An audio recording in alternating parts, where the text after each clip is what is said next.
I just wanted to ask you if you have heard of, I guess, maybe before 2024, let's say, had you heard of any of these artists that were on this service?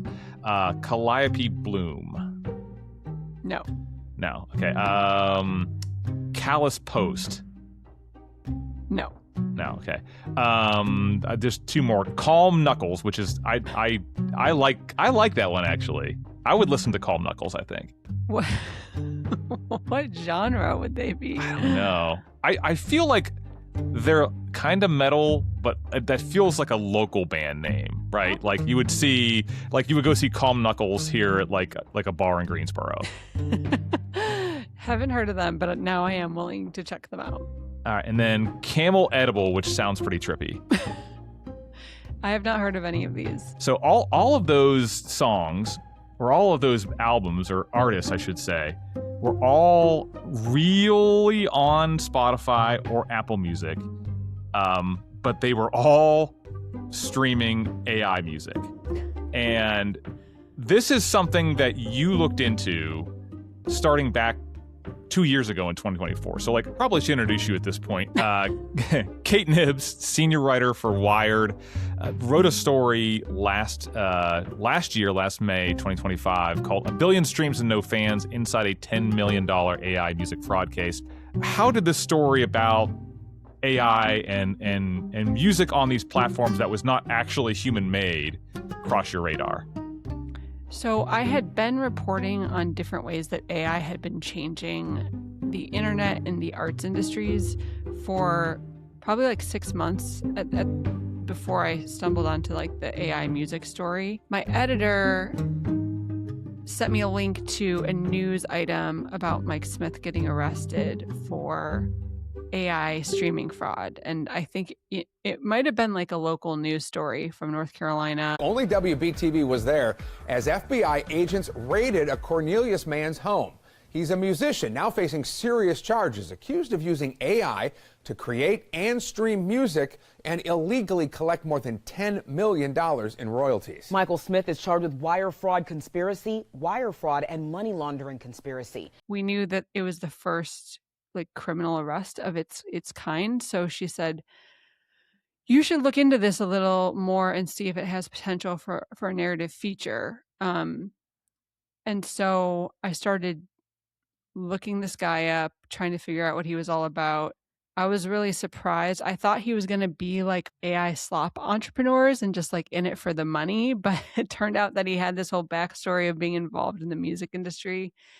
And yeah, I just went down this rabbit hole. Mike Smith, the aforementioned Mike Smith here, is from North Carolina. He lives in Cornelius, right up by Lake Norman, north of Charlotte, and seemed to have some measure of popularity on the internet, depending on how you Googled his name, because Mike Smith is not exactly a unique name.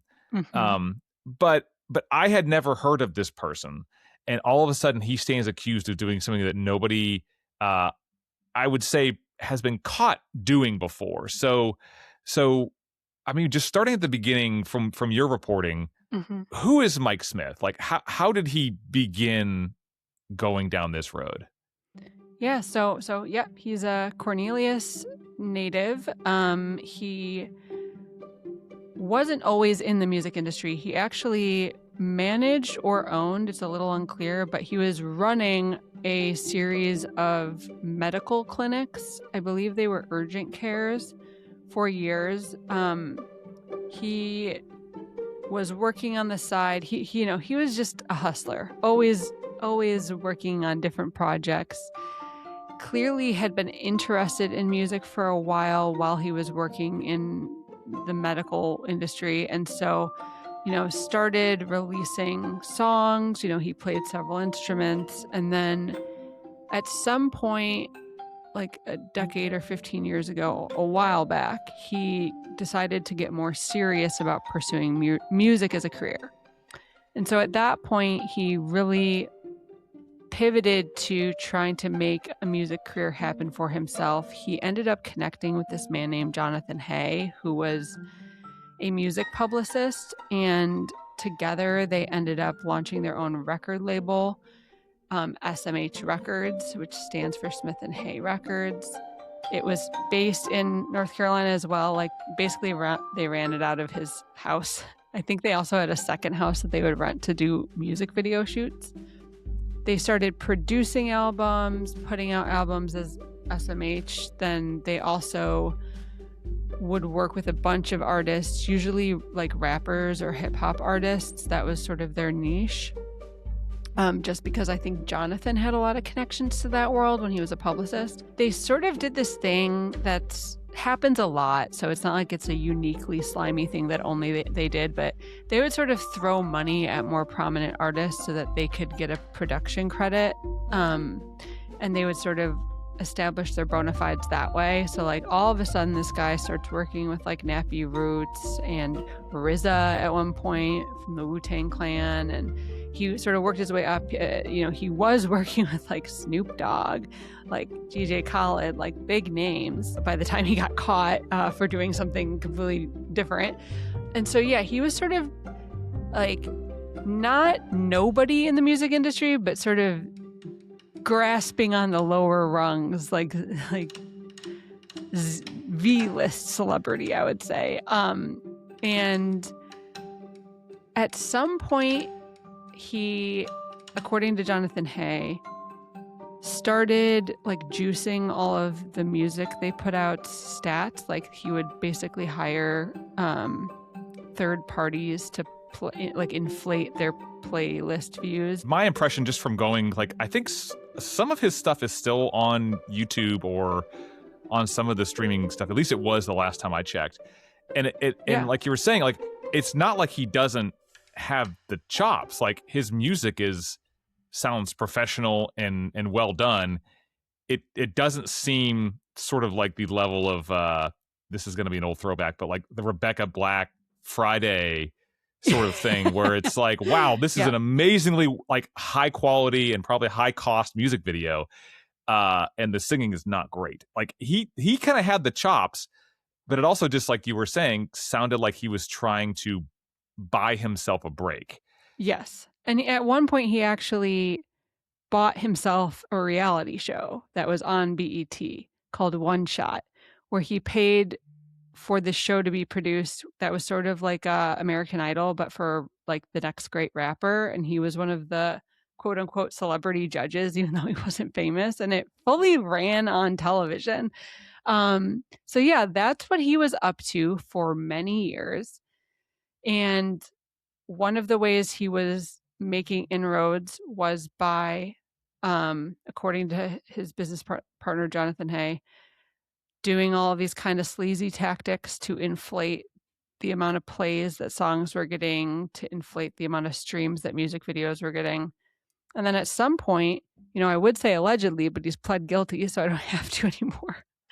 At one point, when all of these different AI tools came out, he decided to like turbocharge his antics, and instead of juicing the plays on real music, he made all of these different fake artists and fake songs, put them on the streaming services, and then got bots to like listen to all those songs on a continual loop, and made millions and millions of dollars doing so. So, like a quick kind of note about the economics of this is that, I mean, without going into numbers specifically, but like, it's been out there for a long time that artists do not get paid very much from Spotify, even if they get millions and millions of streams of their song. Like the economics of it, you get fractions of a penny. Yeah. So, if you were one artist, you probably cannot even personally stream your song enough to make money off of Spotify, at least significant, I would say, livable money off of Spotify.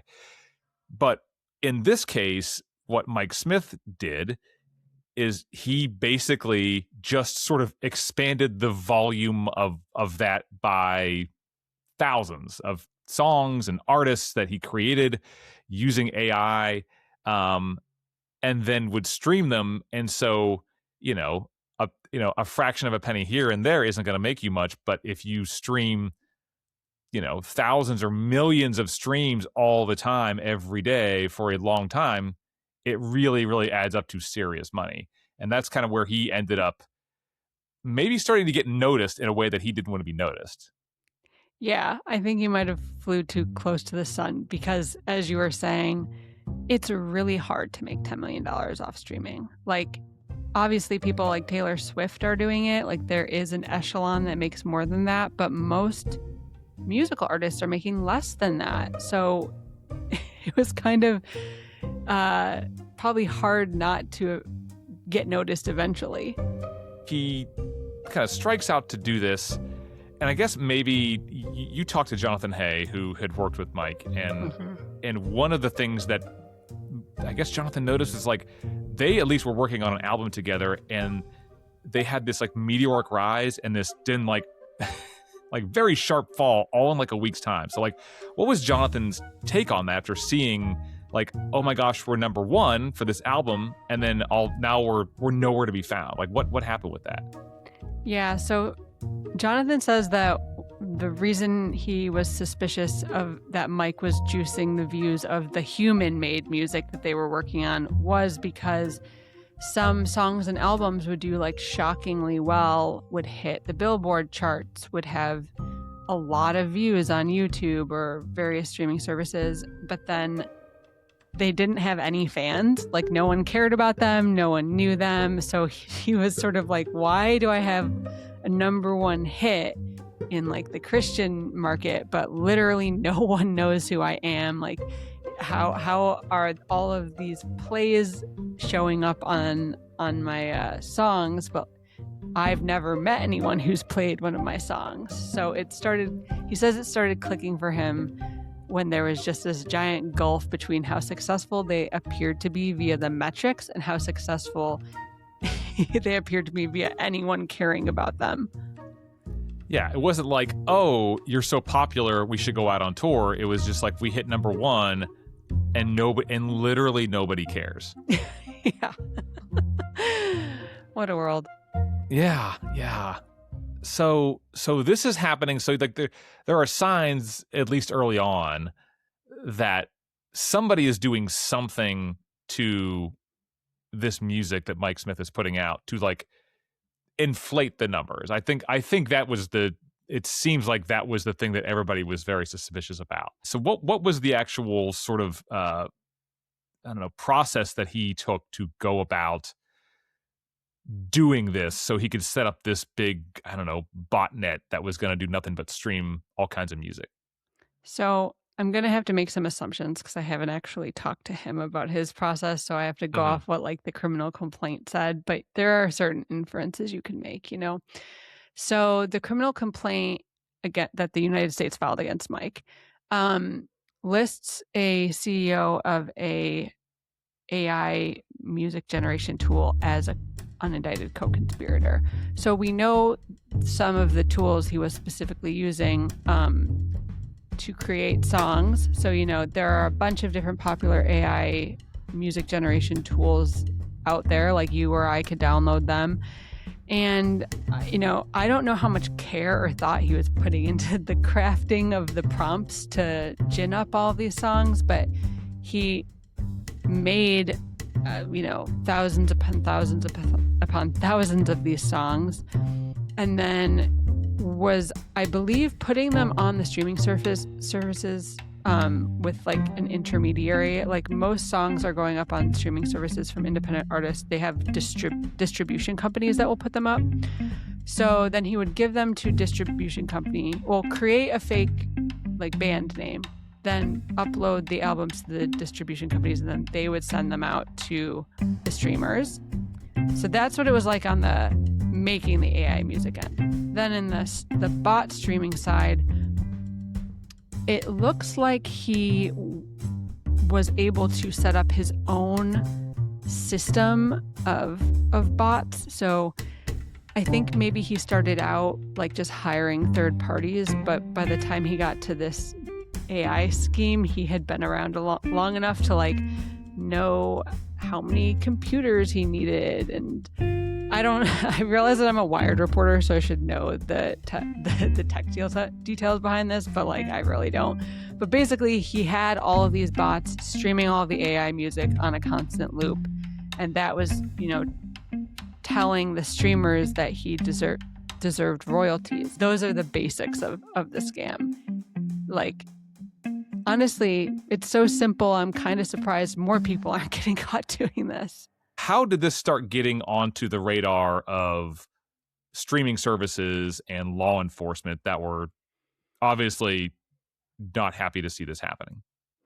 So Jonathan would tell you that he talked to the FBI, and that's unverifiable. And I don't know if that's how they found out.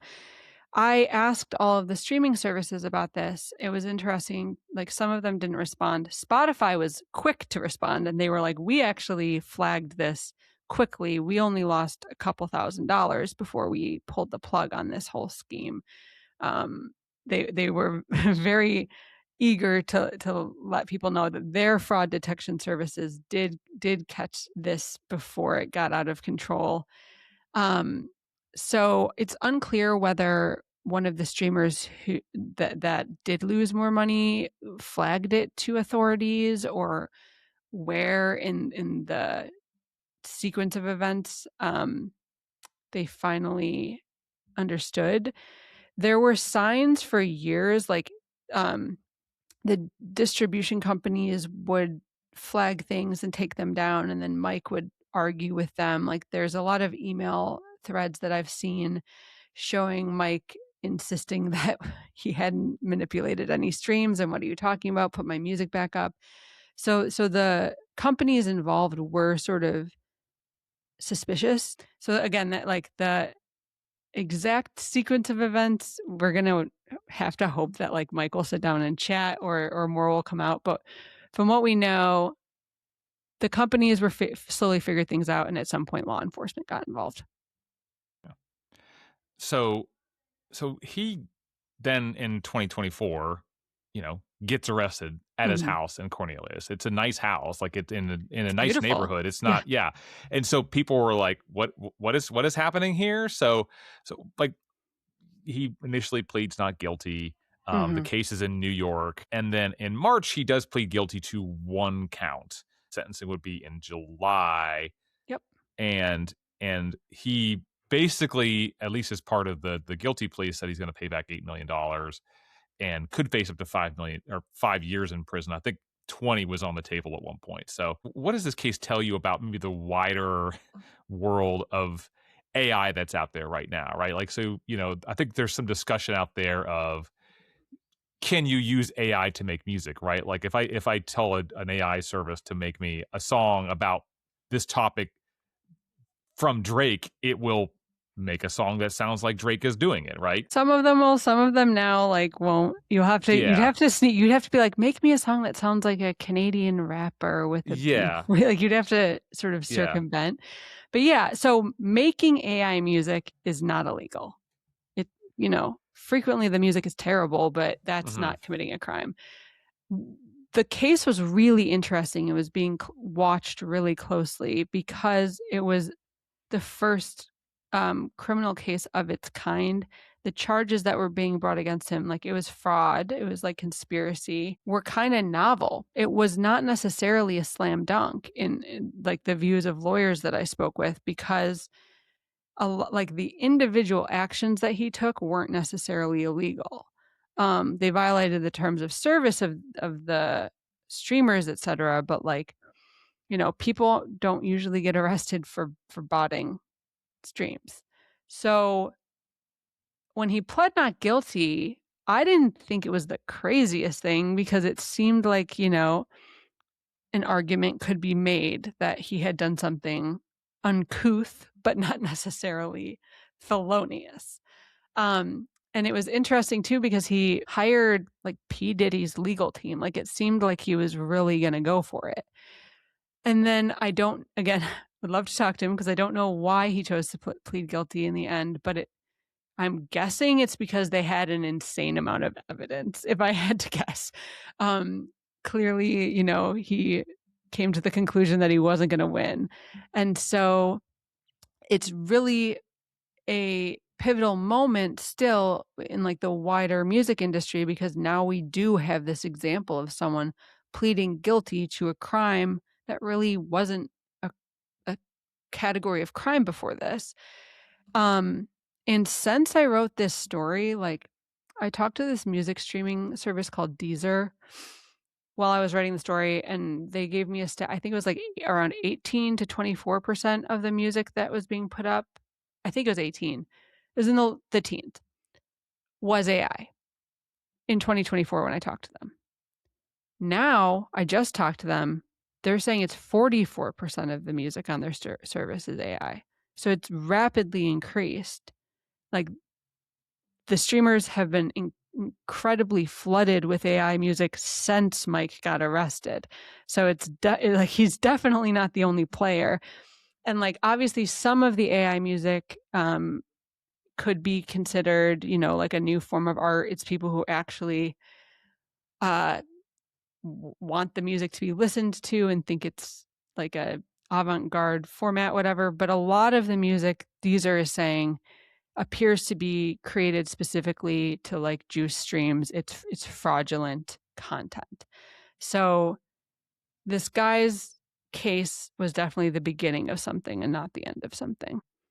You know, looking at the internet, looking at the way that we judge popularity now, or judge how popular something is, or are you popular enough to be famous or to get an opportunity? You have somebody who sounds like they may have started off trying to figure out, I'm making this music, I believe in myself, I have the money to do this, but I can't get any attention because I don't know, like, in order to be famous, you have to point at a number and saying, people like me because look at how many people are streaming my music. Mm-hmm. And like, it just seems like that sort of throwing off of people's popularity or not trying to make people seem like bigger than they are is part of a larger problem in our society right now, where it's if you have the money, you can buy your way into whatever potential conversation, regardless of whether you have talent or clout or whatever you're saying has an impact. Yeah, and I've been thinking about that a lot recently, looking into, have you heard of like the whole clipping phenomenon? Yes. Yeah. So because short form video is so popular, there's now this whole ecosystem that's sprung up of clippers, people that are paid small amounts of money, like gig work amounts, to create clips of various like podcasts or TV shows or musical artists and put them on TikTok or Instagram or YouTube shorts or whatever the kids are using that I don't even know about. And create short form content, basically promoting whatever the thing is. For example, there's like this whole army of clippers that the like influencer clavicular, like the Looksmaxer influencer, is apparently using to promote himself. So they're basically like paid armies of hype men that post promotional content of you on social media. And I've been spending a lot of time in like the clipper discords, and you'll see it like politicians are hiring clippers to make them look more popular on TikTok. Podcasters are hiring clippers. You could do it actually if you want to. Like podcasters are hiring clippers to make little clips of their content and put it on TikTok as a way to make them go viral. And like the botting stuff is definitely a precursor to that in my mind. It is also like an old problem though, you know, like one thing that I kind of struggled with while I was writing the story was being worried that I was going to present this as something that just totally emerged from like the technological mediums that were being used, rather than something that's really been going on as long as there's been a music industry, to the point where like I was reading all about how in like 19th century France, there were people who were paid to clap in like chamber performances. Like there have always, like as long as there have been music business, there have been people trying to game the music business to make their artists look more popular, is like the bottom line. And so, like you were saying, like this maybe is not a new phenomenon to the music industry, but it does seem like there's all kinds of stuff out there now across the internet where the internet is providing ways to, eke out pennies at a time that really, really add up. And it's just, in this case, maybe the law is finally catching up to the idea.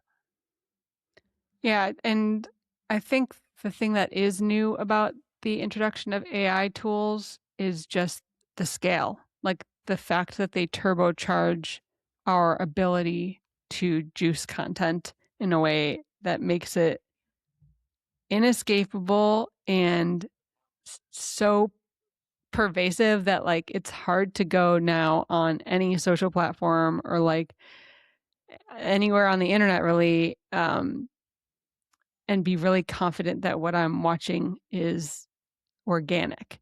Like every time I fire up TikTok, I'm assuming that I'm seeing content that's been clipped by somebody making like 5 cents a clip in a basement somewhere, and it's not a good feeling. So I think the inescapability is what's new. So, like, was there something about this story that caught you in a way that you didn't think you were going to feel? Yeah, I mean, the fact that so many people I spoke with who worked with him really liked him, were riding for him, saying he's not a villain. He's a Robin Hood. Actually, the real villains are the streamers. And I was like, okay, honestly, not the worst point. It was hard to. I am not condoning what he did, but No. it was hard to judge him super harshly. I thought, if anything, the whole story is more of like a fable about like someone trying to achieve the American dream and then taking this corrupt shortcut that exposed the system for having really messed up incentives more than it exposed like this one man for being bad or good. Like I can't say with certainty he's a good person, to be clear, but like he didn't strike me as like super evil or anything. It was really just, oh man, this is where we're at now. This is what someone does to try to make it in the music industry. Like they set up this novel botting scam. And so for me, it was really a story with a bunch of with a cast of eccentric characters that said something about like the state of the music industry and the incentives that it provides us more than like a morality play. Kate, thank you for joining me. Your story was great. If you want to read the story, it's at Wired from May 2025, 1 billion streams and no fans inside a $10 million AI music fraud case. We will link to that from the show notes and everything else. Kate, this has been great. I could talk to you about weird AI stuff all day. I need to go and look up another North Carolina-based AI crime. I'm going to get to it right after this. We have a lot of data centers. So okay. I'm sure somewhere in a very noisy warehouse, you're probably going to find your next story here. Love it. Thanks for having me. Yeah, thank you.